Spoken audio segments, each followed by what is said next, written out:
very special edition of The Upside. In the years after Hurricane Katrina, the New Orleans chapter of Big Brothers Big Sisters of America struggled mightily, in fact, and eventually they had to pause operations. But now the organization's president and CEO, Artis Stevens, has some exciting news to share. Artis, welcome back to the show, brother. Good to have you. Thank y'all for having me back. All right. So, Tremaine Lee, correspondent here at NBC, he was down there a few months ago.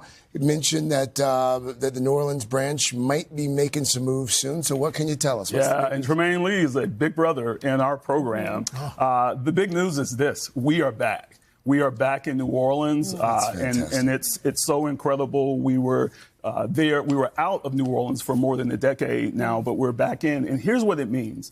It means that this community that is so resilient is going to be able to have opportunity to have more access to mentors and mentorships for young people in that community. We have 25 local partnerships that have already welcomed us in, right? Schools, universities, businesses, you name it. 100 matches already that's been established, and $1 million raised just to get us kicked off. Oh, right. But we got to match hundreds, even thousands of more young people over the next few years. So we need to raise more awareness. We need to raise more support. But this is going to make a difference in that community and changing kids' lives. That's great.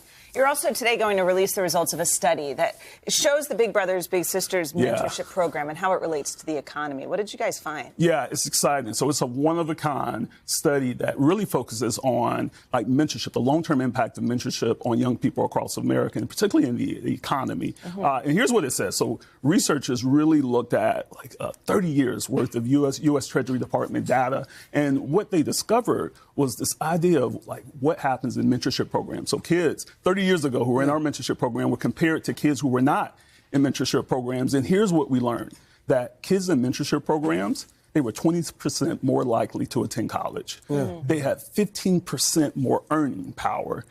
And what we found was they were less likely to be dependent on government assistance, social services. And here's one of the most striking things that we learned from this research was the idea that most of the kids in the study were in lower income households. The kids who were mentored were faster to be able to climb the economic ladder. And here's the powerful result from that the mentor who was really working with the young person, the income of the young person was more aligned to the higher income of the mentor than it was to their family. So it speaks to the power of mentorship today, but also the long-term impact of what it means on our economy, on our workforce, on social services, and most importantly, on our communities. And with the Super Bowl in your backyard coming up, your organization actually hosting the draft. Oh, yeah. We got some really cool stuff. So the NFL has been, a long-term partner of ours. We've been a long-term partner of the NFL Inspire Change Initiative. That's really about community impact. So we're doing something really exciting with the NFL. It's our 6th year of doing it. We're launching what you call the Big Draft.